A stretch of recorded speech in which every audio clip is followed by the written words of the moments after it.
ఇక్కడ ఏది ఎమ్మెల్యే కౌశిక్ రెడ్డిపై కేసు నమోదు, గ్రానైట్ వ్యాపారి భార్య ఫిర్యాదుతో నమోదు అంటూ చూస్తూ ఉన్నాం. సో ఈ వార్త ఎమ్మెల్యే కౌశిక్ రెడ్డిపై కేసు నమోదు వార్త అనేది ఇప్పటివరకు నేను అన్ని పేపర్లు చదివినా, దిశ చదివినా, స్వేచ్ఛ చదివినా, ఆంధ్రజ్యోతి చదివినా, వెలుగు చదివినా, ఇప్పుడు మళ్ళీ ఈనాడు కూడా చదువుతా, అందులో కూడా రాలే వార్త. కానీ నమస్తే తెలంగాణలో మెయిన్ పేపర్లో, అది వాళ్ళ పత్రికల్లో మెయిన్ పేపర్లో ఫస్ట్ పేజ్లో ఈయన వార్త వచ్చింది. అంటే ఇక్కడ నాకు తెలిసి బీఆర్ఎస్ పార్టీలో పొసగలేకపోతున్నాడా కౌశిక్ రెడ్డి, లేదంటే బీఆర్ఎస్ పార్టీయే కౌశిక్ రెడ్డిని మరి బయటికి పంపించే అవకాశం ఉందా అనేటువంటి ఒక బలమైనటువంటి చర్చ జరుగుతూ ఉంది. దీనిపైన ఇది చాలా సీరియస్గా లోతుగా ఆలోచించాలి. ఎందుకంటే ఇక్కడ కొన్ని విషయాలు, పాడి కౌశిక్ రెడ్డి గత కొంతకాలంగా సైలెంట్గా ఉంటున్నాడు. దాదాపు 6 నెలలుగా సైలెంట్గా ఉంటున్నాడు. ఏదో అడపదడప వస్తూ పోతున్నాడు తప్ప పెద్దగా ఆయన బీఆర్ఎస్ పార్టీలో యాక్టివ్గా లేడు, ఎక్కడ కూడా యాక్టివ్గా లేడు. ఒకటి. రెండో విషయం, మొన్న అసెంబ్లీ సమావేశాలు జరిగినాయి కదా, అసెంబ్లీ సమావేశాల్లో అసలు ఈయన మాట్లాడిన దాఖలాలు ఒకటే ఒక రోజు వచ్చినట్టు నాకు గుర్తు. ఆ జనరల్గా గత అసెంబ్లీ సమావేశాలు చూడండి, ప్రతిరోజు వచ్చేది పెంట. ఇక ఆ చిల్లరగాడు వచ్చిందంటే చిల్లర వివరాలు చేసేది.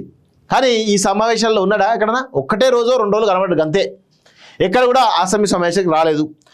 హుజురాబాద్లో ఏమైనా కనబడుతున్నాడా అంటే హుజురాబాద్లో కనబడట్లేదు. అదేవిధంగా బీఆర్ఎస్ పార్టీ కార్యక్రమాల్లో బీఆర్ఎస్ పార్టీ ఆఫీస్లో ఏమైనా కనబడుతున్నాడా అంటే అది లేదు.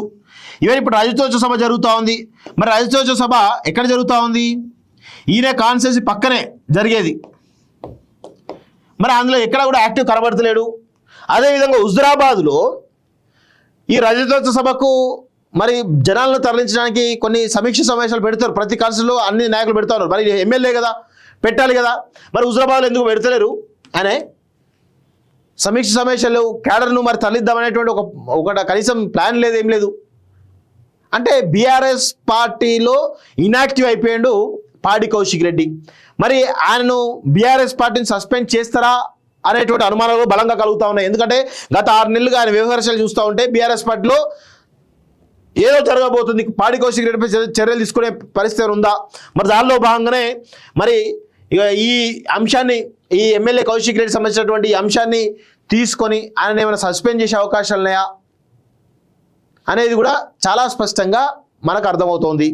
ఆయన బీఆర్ఎస్ పార్టీకి దూరంగా ఉండబట్టి దాదాపు 6 నెలలు. కేటీఆర్తో కూడా ఎక్కువ కనబడతలేదు. గతంలో కేటీఆర్ వెనకాలనే ఉండేది. కేటీఆర్ ఇట్లా వెహికల్ ఎక్కగానే ఆ వెహికల్ ఎక్కేది. మరి 6 నెలల నుంచి కేటీఆర్ తోటి ఉంటలేడు, కేటీఆర్ వెహికల్లో ఉంటలేడు, బీఆర్ఎస్ పార్టీ యాక్టివిటీలో పాల్గొనట్లేదు, బీఆర్ఎస్ పార్టీ భవన్ తెలంగాణ భవన్కు రావట్లేదు, అసెంబ్లీ సమావేశాలకు రావట్లేదు, ఎక్కడ కూడా కనబడట్లేదు. కనీసం హుజురాబాద్ కనబడట్లేదు, ఎక్కడ కూడా కనబడట్లేదు. మరి ఎక్కడ పోయినట్టు అంటే బీఆర్ఎస్ పార్టీ నుంచి పాడి కౌశిక్ రెడ్డిని సస్పెండ్ చేసేటువంటి అవకాశాలు ఉన్నాయా అనేటువంటి అనుమానాలు చాలా బలంగా కనబడతా ఉన్నాయి. చూద్దాం మరి త్వరలో మరి దీనిపైన కొంత క్లారిటీ వచ్చే అవకాశం అయితే కనబడుతుంది. ఎందుకంటే రజతోత్సవ సభలో తెలిసిపోతుంది. ఇంకో 4 రోజుల్లో రజతోత్సవ సభ ఉంది. ఆ రజతోత్సవ సభ ఎక్కడ జరుగుతూ ఉంది? ఆ హసన్పర్తి దాటినాక జరుగుతూ ఉంది. హసన్పర్తి ఎలకతుర్తి, ఆయన కాన్స్టిట్యున్సీ సమీపమైన కాన్స్టిట్యున్సీ ఆనుకొని ఉంటుంది ఆ సభ. మరి ఈ సభలో ఆయన వ్యవహారాలు ఎట్లుంటుందో చూస్తే అర్థమైపోతుంది. నాకు తెలిసి ఆయన చిల్లరేషాలు చూసి భరించలేక మరి ఆయన పంపిస్తున్నట్టే అర్థమవుతా ఉంది తప్ప ఏది లేదు. నెక్స్ట్ ఇగో ఈనాడులో కూడా చూద్దాము. ఈనాడులో కూడా మరి ఈయన వార్త వచ్చిందా రాలేదా తెలుస్తుంది. ఇది ఆ సంబంధించిన న్యూస్. ఎక్కడ ఇంట్లో కూడా పాడి కౌశిక్ రెడ్డి సంబంధించిన న్యూస్ ఎక్కడ కూడా కనబడతలేదు. సో ఖచ్చితంగా ఆయనే బీఆర్ఎస్ పార్టీ నుంచి మరి ఆయన రాజీనామా వేస్తాడు బీఆర్ఎస్ పార్టీకి, లేదంటే బీఆర్ఎస్ పార్టీ ఏమన్నా ఆయన సస్పెండ్ చేస్తుందా?